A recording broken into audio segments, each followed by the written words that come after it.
Hello students, तो यहाँ पर हमें एक क्वेश्चन दे रखा है और ये क्वेश्चन हमारा उत्तराखंड बोर्ड क्लास 10th के मैथ के स्टूडेंट्स के लिए मोस्ट इंपोर्टेंट क्वेश्चन है, क्योंकि इस तरीके के क्वेश्चंस हमारे बोर्ड एग्जाम में अक्सर रिपीट होते रहते हैं। कभी निश्चित उत्तरीय में, कभी बहुविकल्पीय में आते जरूर इस तरीके के क्वेश्चन। बस यहाँ पर हमें द्विघात समीकरण चेंज कर दे रखी होती है और ये जो आपका क्वेश्चन है ये आपका 2020 में आया हुआ है। अब जिन स्टूडेंट्स को इस तरीके के क्वेश्चन सॉल्व करने आते होंगे तो उनका आराम से एग्जाम में 1 नंबर पक्का हो जाएगा, लेकिन जिन स्टूडेंट को इस तरीके के क्वेश्चन सॉल्व करने नहीं आते हैं तो वो स्टूडेंट्स बिल्कुल भी टेंशन ना ले। इस वीडियो में आपको मैं समझा दूंगा कि इस तरीके के क्वेश्चंस को हम किस तरीके से सॉल्व करते हैं। लेकिन उससे पहले अगर आप हमारे चैनल पर नए हो तो सबसे पहले जाकर आप चैनल को सब्सक्राइब कर लें और सबसे महत्वपूर्ण बेल आइकन को ऑल पर प्रेस कर लें, जिससे क्या है मैं जब भी इसी तरीके से और भी मैथ के मोस्ट इंपोर्टेंट क्वेश्चंस के ऊपर वीडियो अपलोड करूं तो उसकी नोटिफिकेशन आपके पास सबसे पहले जा सके। अब देखते हैं इस क्वेश्चन में हमसे क्या पूछ रखा है। इस क्वेश्चन में हमसे बोल रखा है द्विघात समीकरण x स्क्वायर माइनस 9 बराबर 0।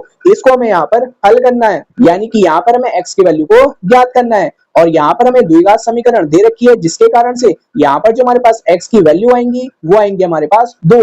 अब इसको हम कैसे सॉल्व करेंगे वो यहाँ पर मैं आपको समझा देता हूँ और इस क्वेश्चन का सोल्यूशन हमारे यहाँ से स्टार्ट हो जाएगा। इस क्वेश्चन में हमें जो यहाँ पर समीकरण दे रखी है x स्क्वायर माइनस 9 बराबर 0, इसको हम इस तरीके से भी लिख सकते हैं, जो कि अब आपके सामने आ भी चुका होगा। एक्स स्क्वायर माइनस 3 का होल स्क्वायर, 3 का होल स्क्वायर करेंगे तब भी हमारा 9 ही आएगा, बराबर होगा 0। तो हमारा यहाँ पर एक फॉर्मूला बन जाएगा जो कि आपने पढ़ भी रखा होगा, जो कि हमारा होता है ए स्क्वायर माइनस बी स्क्वायर का। वो हमारा फॉर्मूला होता है एक ब्रैकेट में a प्लस बी और एक ब्रैकेट में a माइनस बी।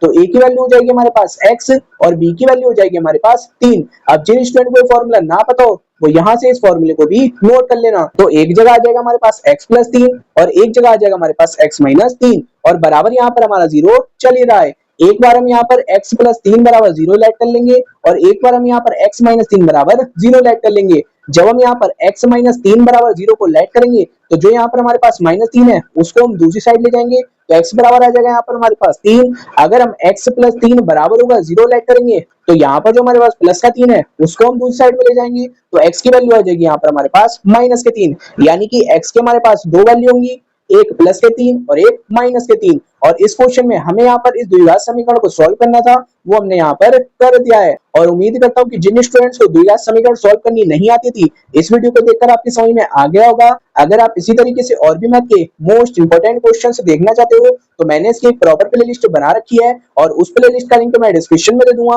वहां से जाकर आप देख लेना। और उस प्लेलिस्ट में आपको मैथ के सभी प्रकार के क्वेश्चंस मिल जाएंगे और उस प्लेलिस्ट को आप अपने दोस्तों के साथ भी जरूर शेयर करना।